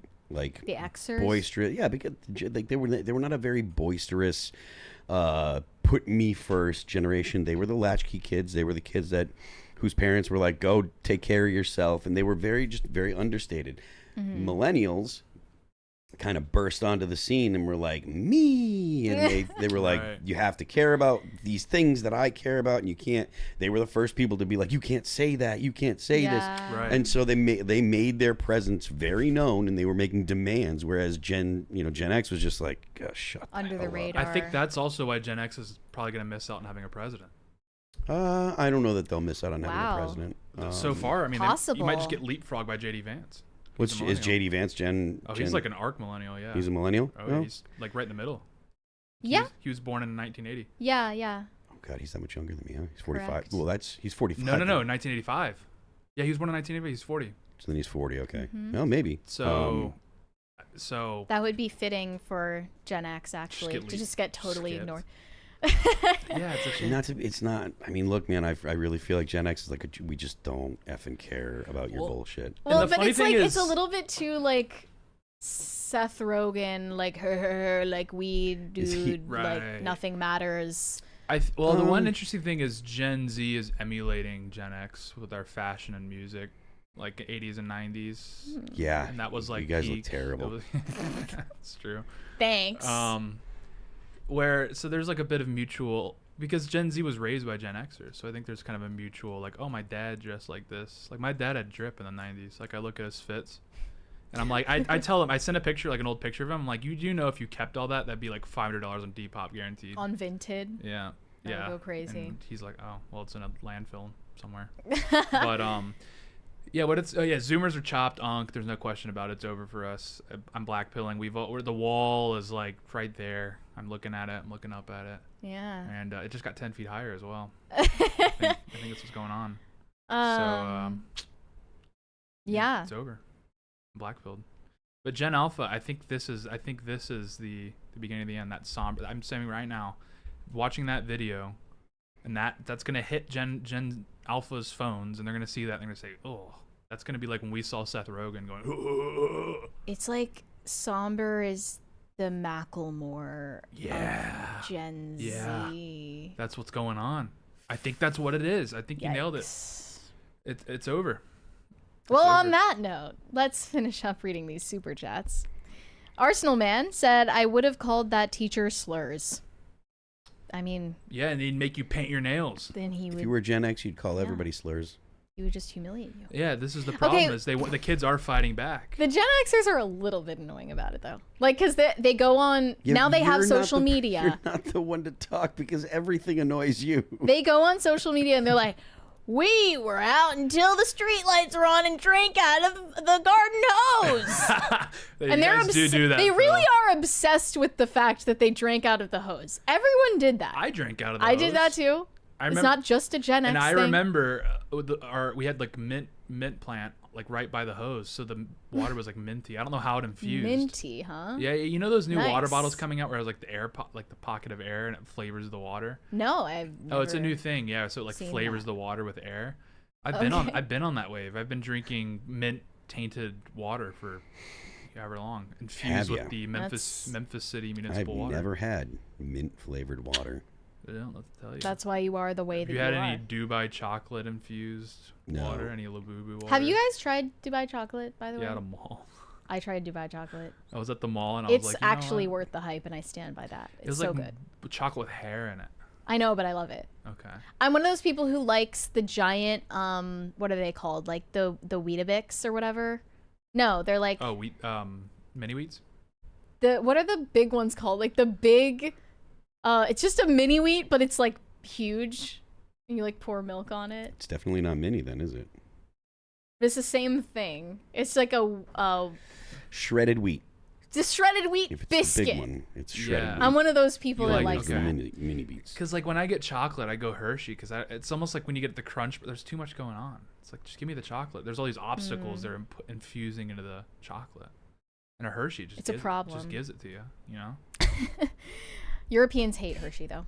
They say it tastes like vomit. I don't Yeah, get it. you know why that is because we use I think it's an enzyme that preserves the milk when you're transporting it to the manufacturing facilities. And in Europe, the dairy farms are close enough to the facilities where they can just process it immediately without using the enzyme. And that enzyme is the same thing that's in our stomachs for whatever reason. And so that's why Europeans think it tastes like vomit, is because it's actually the same enzyme. Yeah. This was explained to me by a drunk Englishman, and then I looked it up, and he was right. Well, it's so messed up because Cadbury is the one that they tell you to get in Europe, right? Yeah, and when I have their chocolate, it tastes like normal chocolate. Like it's not this. It's fine, but it's not this like mind blowing. they use the enzyme in the U.S. version of Cadbury because they licensed it to Hershey in the U.S. Hershey just owns Cadbury in the U.S. Shane H. Wilder said, Olivia and Brett just DM'd me the super chat message, but I guess she got it to Phil before I could send it. LOL, good. That would have been $50. LOL. Oh, yeah. No worries. We got it. We got the message. Tyler Fowler said, glad to have our usual programming back. Been a very enraging week on the internet, so we need some good lighthearted fun. God bless. Yeah, we're trying. Yeah. You know, we kind of had no choice but to just like keep moving forward and doing what we do. Erebos Rex said, the other medical students around me when I first learned he had been injured were upset that it wasn't fatal at the time. How can I trust them now? You don't trust them. Yeah, you can't. They've gone mask off. You should be thankful that they're so sloppy with how they present their evilness that it just manifested that naturally. You didn't have to pry too deep. So keep those people very far away from you. The thing is, people say, you know, detach from the internet so that you can like reconnect with reality. Like normies don't think about this stuff. They don't say this stuff. The reality in question. But it's like, then this happened and countless people are saying like their family members, their friends, their acquaintances, strangers in public even were reacting to the news with glee. And that is our world. Like, you know, because we're all online, some to a greater extent than others, but for the most part, like I've seen so much of the reaction to this from real like flesh and blood people in public, like holding up signs, recording themselves on TikTok, whatever. That is the world that we live in. I've seen it like people I went to school with. There's like on my Instagram stories, like one person full blown jubilee. They're like, good, he's gone or whatever. But a lot of people that were like, okay, of course you have to condemn this, but like he brought it upon himself with his transphobic rhetoric, et cetera, et cetera. Or like guns or something. Yeah, or like so using it's it to like, point score, which I think is right. not just as bad, but quite bad. Right. Either way, I don't want those people anywhere near me. Yeah. They're just loose cannons, and they don't have any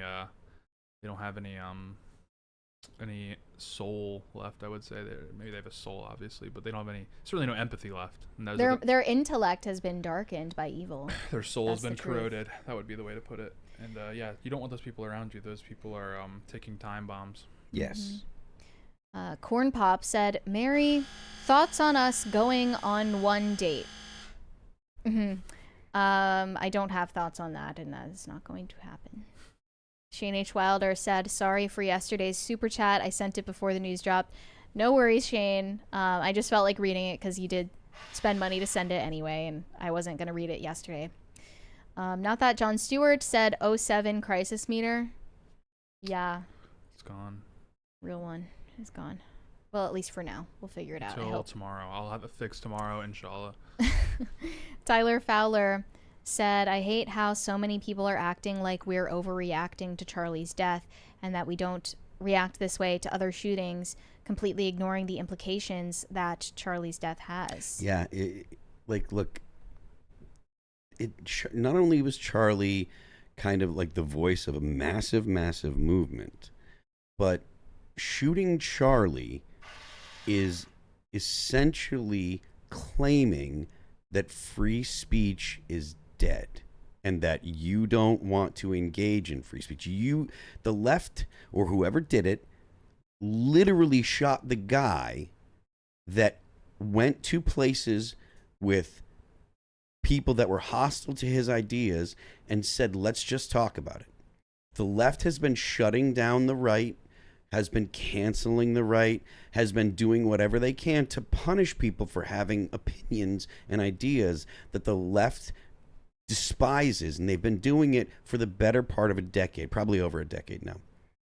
So they killed the guy that was pro-free speech. Well, now they're going to get people that don't care about free speech. And I see it on my X page, like on my X feed. I made a remark about it, there is some, like I feel like it's a good idea to look at people that are trying to incite violence and say we're going to use the force of the federal government to punish them for trying to incite violence, calling people Nazis and stuff. And people are like, oh, man, aren't you the free speech guy? No, you killed the free speech guy. The free speech guy is gone now. I'm the other guy. Mm-hmm. And that's the way a lot of people feel. So the whole we're going to go and run to free speech now. Sorry, you have missed your opportunity. Yep. That ship has sailed. I'm the other guy. Yeah. John Doyle put it really well. He just said they killed the last guy on the right that was still wanting to debate. Yeah. So, yeah. Sorry. I think the next steps are dark, grim, however you want to put it. But yeah, you killed the last guy. So. Yeah. And it just bothers me so much when people are just like, oh, what about the free speech? What about the free speech? Are you kidding me? Did you not just see what happened to the guy that was trying to do the free speech thing? Yeah. I'm sorry, man. That ship has sailed. Yeah. Like when Tim says, I'm not going to defend people that are like, oh, I want to, you shouldn't have this. You have to defend me now that someone's attacked me. No. And I'm going to sit back and watch it. Right. F you. And I'm not going to tone police my own side either. Yep. When something this traumatic has happened. Sorry, not going to happen. They have the right to feel that way. So. Yeah. And people have also pointed out that if they feel this, if they're celebrating this death, about someone who essentially was just a moderate, imagine how they feel about you when you probably, if you're watching this, you probably are to the right of Charlie Kirk politically, that, they regard you and him the same exact way. The people who are celebrating this, that is. And they're just so bold. And I can only explain it with the fact that demons are real. And I'm not saying those people are demons, but they're definitely plagued by them. They are probably unwittingly being oppressed and possessed in some cases by demons. I mean that fully. I'm not just saying that for dramatic effect. That is the only way to make sense of things like this. And I'm glad that at least one consequence here is that people are coming to terms with that. Just the reality of the spiritual in our lives. Yeah. I mean, Charlie Kirk represented the politics of the majority of people, I would suspect. And there's a section of the population that deemed that was unacceptable. That was an unacceptable position for someone to hold, those politics, and that they should be killed for it. So, and if you're to the right, like Mary's saying, I mean, if you're to the right of him, then imagine what extents. But Charlie Kirk represents a sensible right-wing position, sort of what you would expect from normal American patriots, and that position warrants death according to the left. So, and we're only talking about the reactions to it because we don't know who was responsible. Right. And when we find out who is responsible, then we can have that conversation. But like for now, what we're reacting to is the demonic rejoicing, and it's disgusting. Corey Anderson said tater salad broke the meter. My bad, guys. It's tasteful. My bad. This is why you need Brett. The meter's not breaking under his watch, and under my watch, OBS is crashing. I can't even go live to Rumble. Like I'm just too stupid to figure that out. Look at how many hats you're wearing around here. You're doing a great job. It's so funny though, because like more. The way that this show goes, there are so many things that go wrong, and that have only gone wrong like once or twice when Brett was here, and then he remembers like, okay, I think that I did this and that, and he just knows what to do. And we're very grateful for everything that Brett does. Because he's left me sticky notes with musings on them, and even then, and he thinks that they mean something. Well, and oftentimes this would be a good application, but it's just be careful with that. There's a different issue that there's a different issue here. So wow, I really need a Zin. I could go for a Zin right now. Well, don't throw it at my head. I'll lob it. I'm not good at catching stuff. Here. Open your mouth. I can't catch it with my mouth. Thank you. That was so polite. Peppermint is one that I haven't tried before. You've not really? That's like the moderate.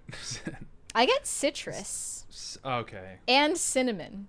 Normally. Cinnamon's all right. I love cinnamon with coffee. I like the NPC one, the smooth, where that's like the states that they can't sell flavored Zin.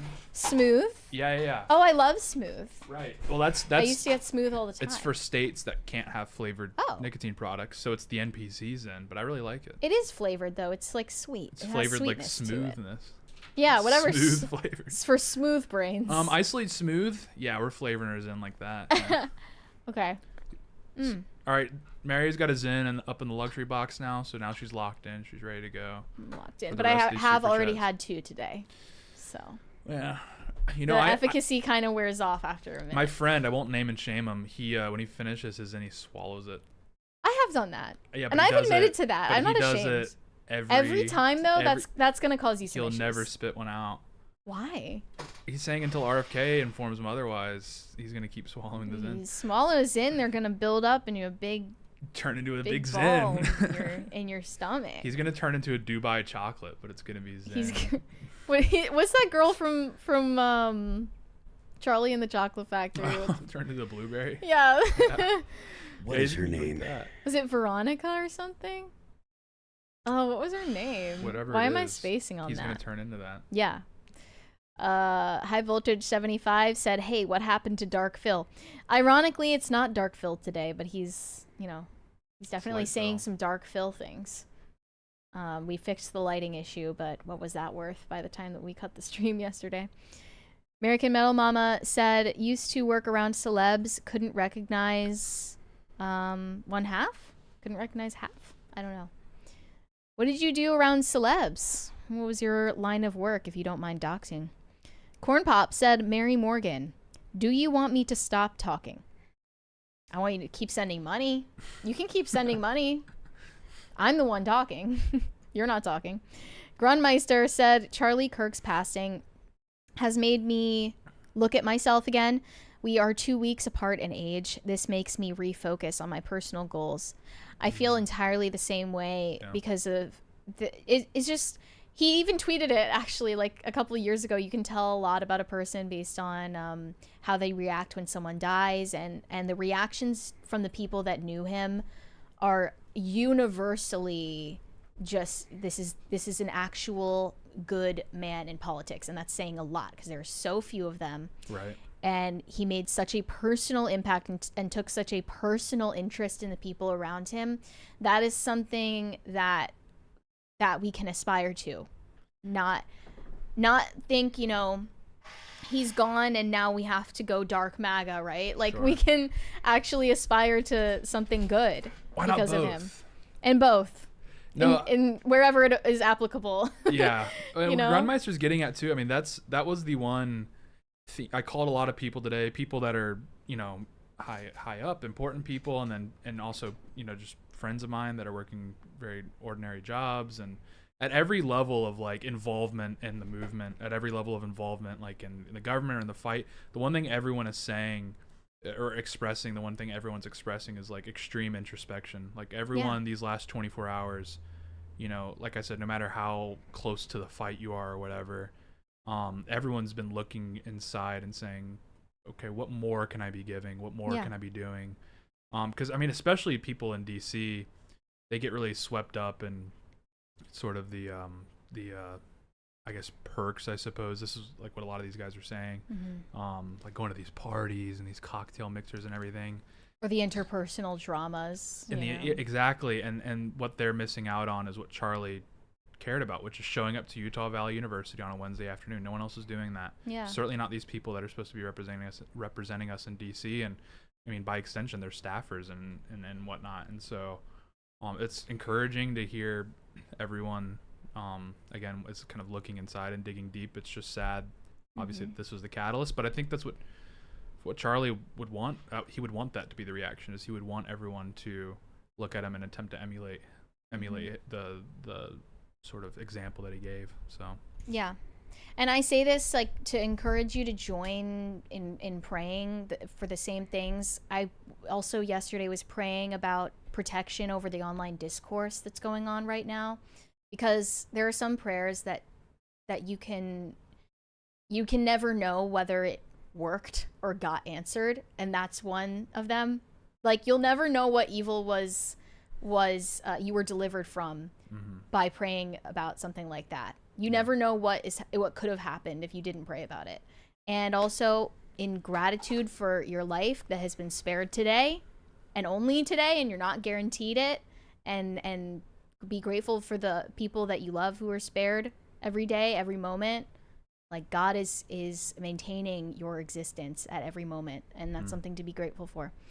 Shane H. Wilder said Tate is fancy with his mint-infused hose water. Post-shredded wheat biscuits are goated.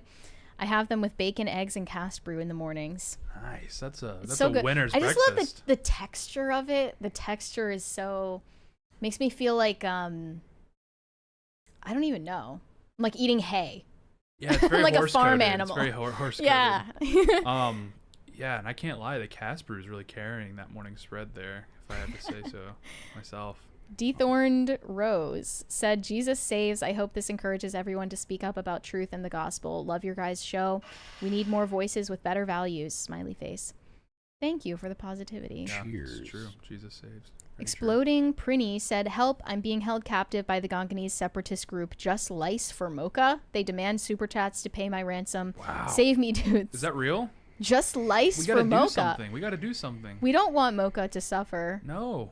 Okay. I kind of feel like Brett might. This is an alarming. Maybe just a teeny bit, just a one small part of him.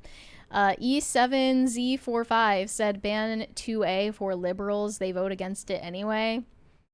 It would be interesting if we said, okay, we're doing Democrat and Republican primaries, and then under like the candidate who you're voting for, would you vote to just take your own guns away? And if they vote yeah, I mean, like, it's like, well, it's democracy. Why not?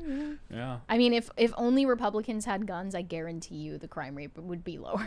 Oh yeah, way lower. Yeah. It would be like close to non-existent. Two things need to happen. It's not just about guns, but you need a government that won't prosecute you for defending yourself or defending others. There are a lot of places in the country where if you use a firearm to defend other people or defend yourself, you are likely to go to jail. You're going to have to fight it in court. You're going to have to spend hundreds of thousands of dollars.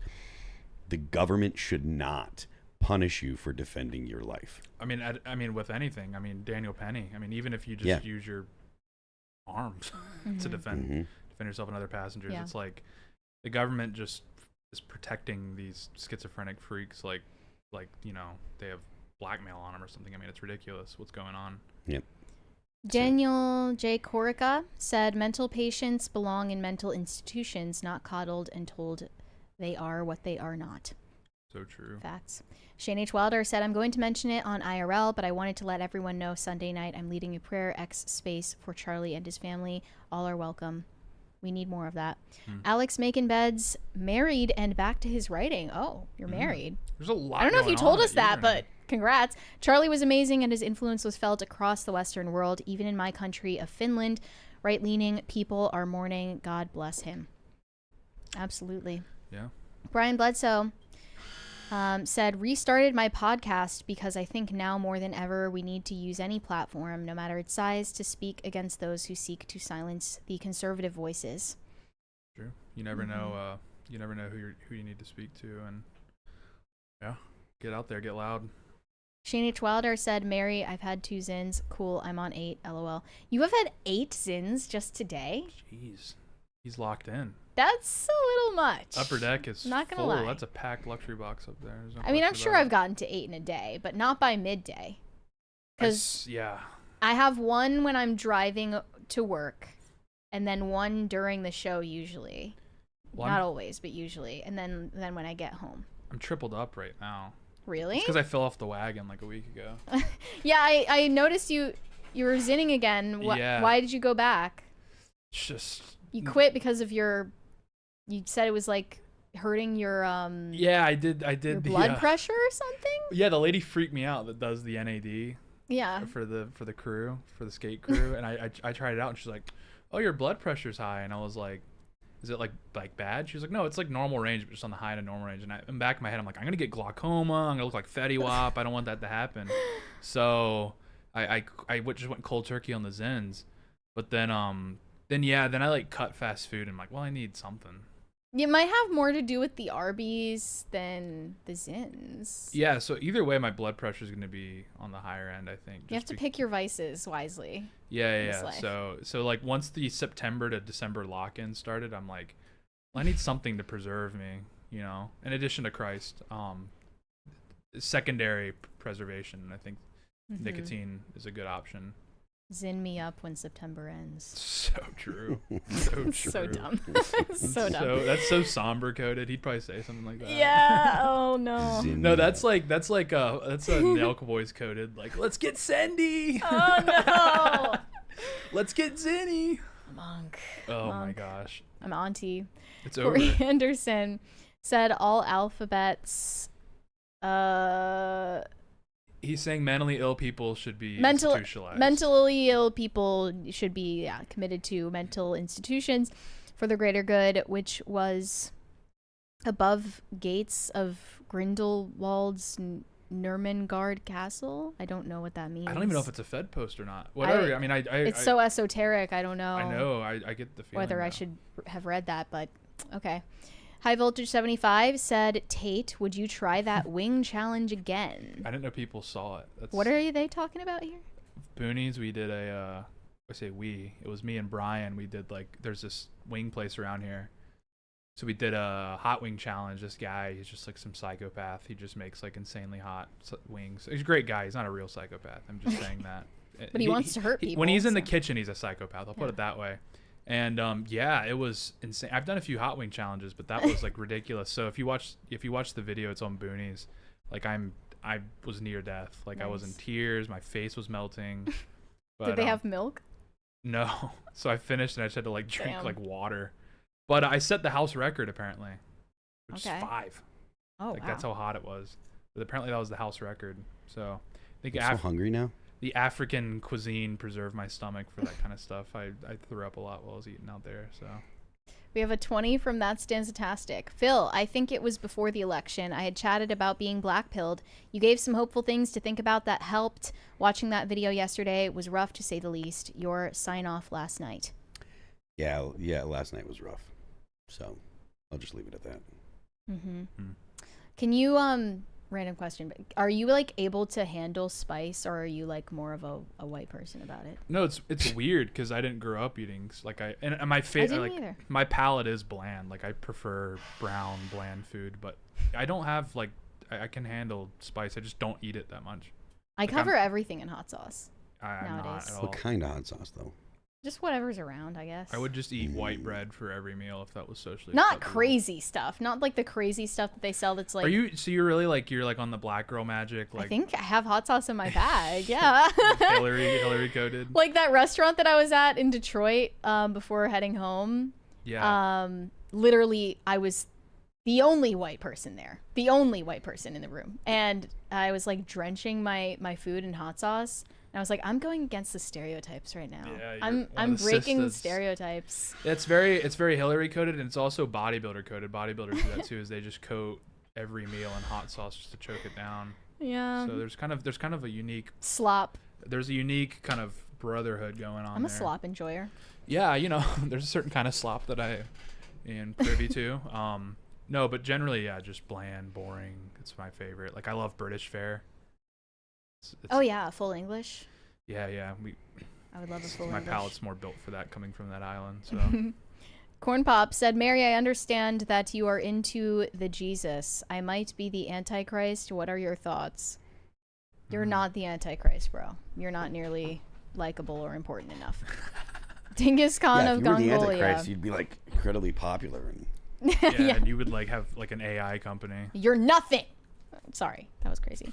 Dingus Khan of Mongolia said, I switched from Zin to Velo. Or is it Velo or Velo? I can't tell. Velo has more flavor and a compartment in the tin to put your spent pouches. That's cope. That is cope. What happened? Why are you not using Zin anymore? Like, I'm not shilling for Robert Morris or whatever the company's called, but like, Velo is like a last resort. I'm anti-Velo. It's just, even if it's better, I don't care because it just feels, it's like having a Samsung. It's like, you know, it's probably Spitefully. better. Like, I know the Samsung's probably better in every way, but it's just like, it's stubbornness and spite. And yeah, like I have a chip on my definitely. shoulder. So, no, I'm sure Velo is better. I'm sure it's better in every way. I'm sure it'd improve my life. Like, everything in my life would be fixed if I switched to Velo, but I'm not going to do it. No, I'm Velo sticking. sucks. I have so many rewards points saved up. Same. So, I'm I getting want that Dyson Airwrap. I'm going for the Traeger. Oh, yeah. Yeah. Yeah, Velo sucks. I don't understand the people's obsession with the wet pouches. They're disgusting. It's like pre-used. Yeah, exactly. Right. Wait, what? The wet? They have like Zins that are Alps, wet? Like Alps, for example, Tucker's Alps brand, are wet. They come wet. It's nasty. It's like using a pre-used Zin. I mean, what's I next? hate Pre-chewed food? And also, you don't need the compartment. Pre-drunk water? What's with the compartment? You just throw it in a trash can or swallow it if you have no trash can Throw or it on something. the sidewalk. The birds will take care of it. Figure it out. The birds will be Yeah. locked in. It'll be great. Shane H. Wilder said, I told you that if I'm awake and not eating or in church, then I'm probably zinning. I go through a roll a week. I might have a problem. You might. I mean, I go through two cans every week and a half, I would say. And I would like to keep it there. Corey Anderson said, people have been calling for JK to be the next one. I have seen a lot of people saying they've seen threats against JK Rowling specifically. The left has all the leftists that you see have a different order of people they hate that they believe should be attacked. And the lists are going around on Reddit and on X, or well, actually on Blue Sky all the time. I don't think they're really happening on X too much. But yeah, this is not a surprise. And you notice that there are the creators and left-leaning public figures are actually like basically, you know, crapping their pants, saying, no, we can't stop, you got to stop this stuff and blah, blah, blah, because they realize what is likely to start if another person on the right is shot. If there's another person on the right in the next week or so killed, like It's over. It's over. There will be bad things happening, and this is not advocating it at all. So don't take any kind of dumb ideas or stupid clips. But people know that Charlie Kirk was the guy that wanted to talk, and now there are a lot of people that don't want to talk anymore. So if these crazy people that are like, oh, let's start sending out lists, and another person gets hit, it's gonna be bad. Right. It's gonna be real bad, and that's how civil wars start. Because people that talk about civil wars and stuff, it's not gonna be one army versus another army. It's gonna be unrest, and it's gonna be essentially just a ton of murders. Like, that's exactly what it is. A ton of murders. Let's dance. Thank you. Great timing on that one. Well, what I was saying when the stream actually cut out, I was talking about this writer for DC Comics named Gretchen Felker Martin, and that person wrote a novel called, I believe, Manhunt, that is a fictionalized, basically homicidal fantasy against J.K. Rowling. And that's why a lot of people are saying they're worried about threats against her. Corey Anderson said, should I try Zyn? Do they have a pickle flavor? You should try Zyn, and no, they do not have a pickle flavor. I don't think they should. But they should expand the flavors. I like pickles. Want more. Like, I like pickled, chips when they're, right. Those are good. I don't want that to be, like, in my mouth all day, though. No. Adam said, God gave the authority to the ruler of the land to exact justice and righteousness so Trump can go ham. Yeah, I think that's how a lot of people are feeling. American Metal Mama said, technically, I worked for a movie producer. Interesting. Maybe you met Pop Culture Junkie along the way. Do we have anything on Rumble? Do we have Rumble rants? Probably not, because there's nothing on Rumble. But oh, we didn't go live on Rumble? We had the same issue. We had great. Tuesday, so I got to get under the hood here. I'm getting so much advice from people okay. on how to do my job better. Well, since we're all caught up on the super chats, Phil, let everyone know where they can find you, please. I am Phil That Remains on Twix. The band is All That Remains. You can follow the band on Apple Music, Amazon Music, Pandora, Spotify, YouTube, and Deezer. Don't forget the left lane is for crime. And Tate, if you have anything. Yeah, follow me on X and Instagram at Real Tate Brown. We'll be back here tomorrow. Yes. So I'll be back here tomorrow. Well, I actually will be on Timcast IRL tonight, so I hope you guys tune into that. Oh, we have one more. I'll be there too. Come hang out. Phil will be there. From Red Toaster. I love you guys. This might sound weird, but I've been listening to you guys in the background today, and PCC kind of gives me ASMR with Brett not being here. No offense to him. LOL, your voices are so calming. Well, that's nice. That's nice. Thank you. It's Phil's sultry and silky voice. Thank I do you have for a that. deep voice, don't I? There was some dude that used to think that I was like faking my. Oh deep yeah, voice. I remember that guy. Like the constantly like Phil stupid fake. I heard him slip. Yeah, like they were like saying. We're gonna wrap the show and be like, great show, guys. Yeah, awesome. This is actually my normal voice. I sound like Mickey Mouse. Schmucks. We have one more super chat from No Control. Just got back from a pre-planned trip to the range. R.I.P. Charlie. Stay safe, everyone. Absolutely. Okay. You guys can send me validation on Instagram at Mary Archived, or you can send me hate on X. That is also Mary Archived, and help me get TikTok famous. That is also Mary Archived. Go follow the show on social media. We are Pop Culture Crisis Pod on Instagram and popculture_show on X. If you would like to listen to the show rather than watch, give us a follow, rate, and review on Spotify and Apple Podcasts. Subscribe to the channel on both YouTube and Rumble if you've not done so already. Turn on notifications so you can tune in the next time we go live. And we'll be back with a brand new episode tomorrow. We'll see you then. Bye. Bye-bye.